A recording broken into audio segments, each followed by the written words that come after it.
साक्षी, तू खेल क्यों नहीं रही है? नहीं मेरा पेट बहुत दर्द कर रहा है, मैं घर जा रही हूँ। चल ना। साक्षी, तेरे स्कर्ट पे ये लाल दाग कैसा? अरे ये तो खून है। हमें टीचर के पास जाना चाहिए। चलो जाते।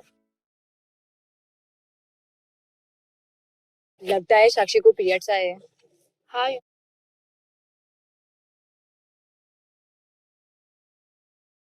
टीचर, क्या हुआ? टीचर, साक्षी के स्कर्ट पे खून के निशान है और इसके पेट में बहुत जोर से दर्द भी हो रहा है। साक्षी तुम घबराओ मत। रिया तुम बाकी बच्चों को बुलाकर जाके क्लास में बैठो, मैं साक्षी को लेकर अभी आती हूँ। चलो।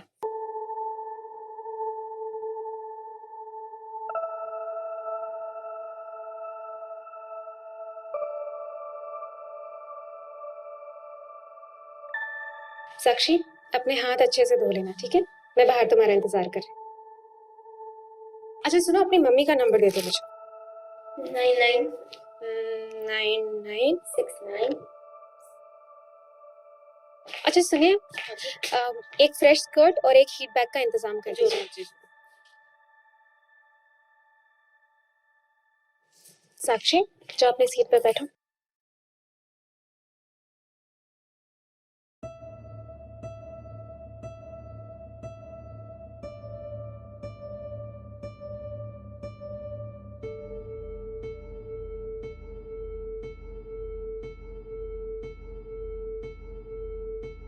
तो बच्चों, आज हम पीरियड्स यानी कि मासिक के बारे में बात करेंगे। इसे टाइम या फिर चम्स भी कहते हैं।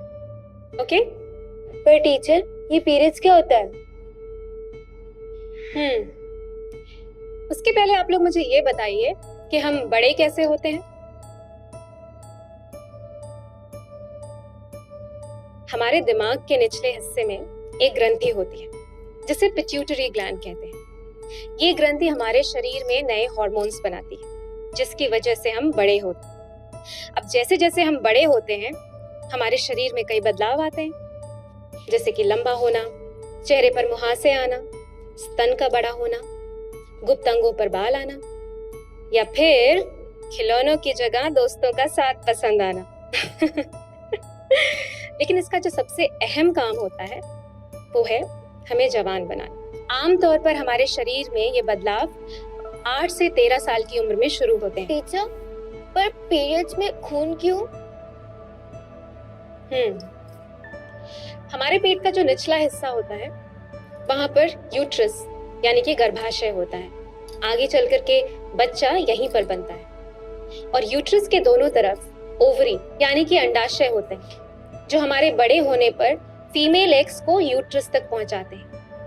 यूट्रस इन फीमेल एग्स को सुरक्षित रखने के लिए टिश्यू की एक दीवार बनाता है जो कि खून और पोषक तत्वों से भरी होती है। अब इन फीमेल एग्स को मेल स्पर्म ना मिलने पर वो इस टिश्यू की दीवार को तोड़ के शरीर से बाहर निकल आते हैं। पीरियड्स के दौरान जो हम खून देखते हैं वो इस टिश्यू की दीवार का ही खून होता है। किसी को ये 3 तो किसी को 7 दिनों तक होता है, और ऐसा इसलिए होता है क्योंकि हमारे शरीर की बनावट अलग अलग है। तो क्या मैं माँ बन जाऊंगी? नहीं, माँ नहीं बनोगी, लेकिन पीरियड्स आने का मतलब ये होता है कि हमारा शरीर माँ बनने के काबिल हो चुका है और हमारे शरीर का विकास ठीक तरीके से हो रहा है। टीचर, क्या पीरियड्स हमें हमेशा होते रहेंगे? नहीं, पीरियड्स 45 से 55 साल की उम्र में बंद हो जाते हैं जिसे हम मेनोपॉज कहते हैं। लेकिन तब तक पीरियड्स महीने में कम से कम एक बार होंगे।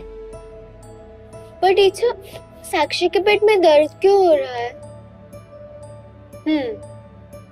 पीरियड्स के दौरान पेट में दर्द होना, मरोड़ आना या फिर जी मचलाना आम बात होती है।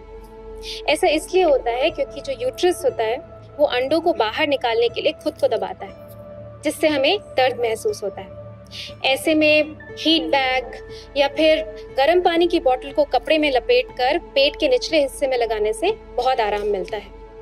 और हाँ, कुछ एक्सरसाइजेस भी हैं जो इस दौरान बहुत मदद करती हैं। लेकिन सबसे खास बात, पीरियड्स के दौरान हमें अपने शरीर की साफ सफाई का बेहद ख्याल रखना चाहिए और अपने गुप्त अंगों को एकदम साफ रखना चाहिए जिससे कि इन्फेक्शन का कोई खतरा ना हो। टीचर, पर क्या खून निकलने से कमजोरी नहीं होती? नहीं, पर जरूरी है कि पीरियड्स के दौरान हम संतुलित आहार लें, जैसे कि हरी सब्जियां और दूध, जिनमें कार्बोहाइड्रेट्स, विटामिन सी और आयरन भरपूर मात्रा में हो। हमें कैसे पता चलेगा कि पीरियड्स कब होने वाले हैं? ये काफी सिंपल है। आपका जो लास्ट पीरियड था उसका पहला दिन आप कैलेंडर पे मार्क कर लो, और जो दूसरा पीरियड है उसका भी पहला दिन कैलेंडर पे मार्क कर लो। इन दो पीरियड्स के बीच में जितने दिनों का गैप होता है उसे मेंस्ट्रुअल साइकिल कहते हैं, और आम तौर पर ये 28 से 34 दिनों की होती है। दो पीरियड्स के बीच में जितने दिनों का गैप होता है, अक्सर सारे पीरियड्स उतने दिनों के बाद ही आते हैं। ये तो सच में सिंपल है। और हाँ, पीरियड्स के दिनों में सैनिटरी नैपकिन हमेशा अपने साथ रखें। पर टीचर, ये सैनिटरी नैपकिन क्या होता है?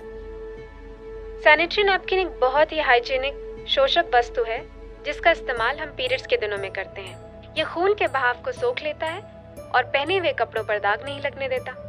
टीचर, ये नैपकिन हम कितने दिनों तक यूज कर सकते हैं? एक नैपकिन को सिर्फ एक ही बार इस्तेमाल करना चाहिए, और रेगुलर इंटरवल्स पे नैपकिन्स को बदलते रहना चाहिए। और हाँ, इस्तेमाल किए हुए नैपकिन्स को हमेशा पेपर में लपेट करके ही फेंकें। और सबसे जरूरी बात, नैपकिन इस्तेमाल करने के बाद अपने हाथों को अच्छी तरह से धोना चाहिए। टीचर, क्या हम सूती कपड़ा यूज कर सकते हैं? नहीं, बिल्कुल नहीं। कई औरतें हैं जो सूती कपड़ा या फिर सूखी घास जैसी घरेलू चीजें यूज करती हैं।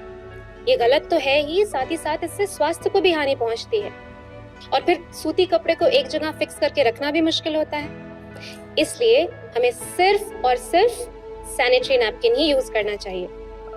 पर टीचर, उन दिनों मेरी बहन को कम और मुझे ज्यादा भाव क्यों होता है? ये भी हार्मोन्स का ही प्रभाव है। हर लड़की के बहाव का स्तर और पीरियड्स की अवधि अलग अलग होती है, इसलिए किसी को खून कम तो किसी को ज्यादा आता है। लेकिन हाँ, अगर खून लगातार और ज्यादा मात्रा में आए और अगर थकान महसूस हो तो तुरंत डॉक्टर के पास जाना चाहिए। तो बच्चों, याद रखिए कि पीरियड्स में हमेशा सैनिटरी नैपकिन ही इस्तेमाल करना चाहिए। टीचर, अरे साक्षी, तुम्हारी मम्मी आ गई। बच्चों, आप लोग कुछ देर के लिए क्लास से बाहर जाइए, मुझे साक्षी की मम्मी से कुछ बात करनी है।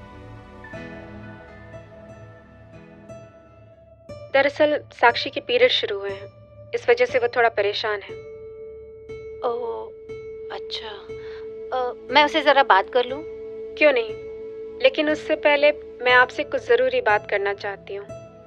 मैंने साक्षी और क्लास में बच्चों को पीरियड से संबंधित जानकारी दी है, लेकिन मैं ऐसा मानती हूँ कि इसमें पेरेंट्स का भी कुछ फ़र्ज़ बनता है। पर टीचर, पीरियड्स की प्रॉब्लम से तो हर महिला को गुजरना पड़ता है, इसमें कोई क्या कर सकता है? देखिए, इसे प्रॉब्लम मानने से तकलीफ और बढ़ेगी। पीरियड्स के दौरान होने वाले शारीरिक और मानसिक बदलावों के बारे में जानकारी होना बहुत ज़रूरी है, तभी हम इसे सही तरह से संभाल पाएंगे। एक बात बताइए, हमें कैसे पता चलेगा कि बच्चों के पीरियड शुरू होने वाले हैं? पीरियड शुरू होने के कुछ दिन पहले ही हमारे शारीरिक और मानसिक व्यवहार में बदलाव आता है, जैसे कि स्तनों में सूजन आना, पेट में दर्द होना और चिड़चिड़ापन आ जाना। जी बिल्कुल। अलग अलग महिलाओं में अलग अलग प्रकार के लक्षण होते हैं। इसे पीएमएस या फिर प्री मेंस्ट्रुअल सिंड्रोम कहते हैं। टीचर, ये पीएमएस से बचने का कोई उपाय है? देखिए, पीएमएस हार्मोन्स की वजह से होता है। इससे पूरी तरीके से तो नहीं बचा जा सकता, लेकिन एक्सरसाइज करने से बहुत आराम मिलता है। इसीलिए बच्चों को खेलने दीजिए और आप भी एक्सरसाइज कीजिए। एक्सरसाइज के साथ साथ पौष्टिक आहार लेना भी बहुत ज़रूरी है, जिसमें कार्बोहाइड्रेट्स, विटामिन सी और आयरन हो। और हाँ, पीरियड्स में कुछ चीज़ों से दूर रहना चाहिए, और पीएमएस ज़्यादा तकलीफ दे तो डॉक्टर से सलाह लें। टीचर, कहते हैं कि पीरियड्स में हम अशुद्ध हो जाते हैं, तो क्या इसीलिए हम पे रोक लगाई जाती है? ये सोच बिल्कुल गलत है। पीरियड्स के दौरान यदि हम खुद को साफ सुथरा रखें तो हमारे कुछ खाने या कहीं जाने पर कोई रोक नहीं है। पीरियड्स के दौरान खुद पर रोक लगाना एक बहुत ही पुरानी सोच का नतीजा है। हमारा फर्ज बनता है कि आज की इस पीढ़ी को इस सोच से बिल्कुल दूर रखें। टीचर, हम कितने खुशनसीब हैं जो हम सैनिटरी नैपकिन यूज करते हैं। पर ऐसी कई महिलाएं हैं जो आज भी सूती कपड़े इस्तेमाल करती हैं। जी, सही कहा आपने। पीरियड्स के बहाव को रोकने के लिए महिलाएं सिर्फ सूती कपड़ा ही नहीं, सूखी घास भी इस्तेमाल करती हैं। क्या? जी हाँ, और इससे इन्फेक्शन और सर्वाइकल कैंसर होने का भी खतरा रहता है।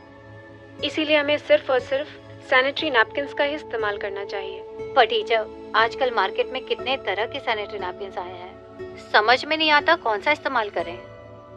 मैं बताती हूँ आपको। हर पैड के अलग होने के पीछे भी एक वजह है। जैसे कि वंडर विंग सैनिटरी नैपकिन, जिसमें 2 प्रकार आते हैं, फ्लफी और अल्ट्रा, जो अलग अलग साइजेस में होते हैं और जिनका यूज बहाव और जरूरत के अनुसार किया जाता है। जैसे कि फ्लफी में सॉफ्ट कंफर्ट नैपकिन मुलायम तो है ही, साथ ही साथ कंफर्टेबल और स्किन फ्रेंडली भी है। ड्राई कंफर्ट पैड्स का पॉलीटॉप शीट आपके स्किन को हमेशा ड्राई रखता है। सिल्की टच नैपकिन में सॉफ्ट कंफर्ट और ड्राई कंफर्ट दोनों की खूबी है। इसके सेंट्रल पार्ट में मौजूद पॉलीटॉप शीट गीलेपन को जल्दी सोखता है और सॉफ्ट कॉटन एजेस रैशेस नहीं होने देता। उसी तरह अल्ट्रा के भी 2 वैरायटीज हैं, अल्ट्रा ड्राई और अल्ट्रा सिल्की टच। ये नैपकिन्स इतने मुलायम और पतले हैं कि आपने नैपकिन पहना है उसका एहसास ही नहीं होने देते। आज आपसे बहुत कुछ सीखने को मिला। मुझे अपनी जिम्मेदारी से वाकिफ कराने के लिए शुक्रिया। मैं साक्षी के मेंस्ट्रुअल हाइजीन का ध्यान रखने के अलावा उससे समाज की पुरानी सोच से भी बचाऊंगी। वैसे भी आज से आपकी जिम्मेदारी बढ़ गई है। अब आप सिर्फ साक्षी की माँ ही नहीं बल्कि इसकी दोस्त भी हैं। ये वक्त डर और शर्मिंदगी का नहीं बल्कि उत्साह और खुशी का है।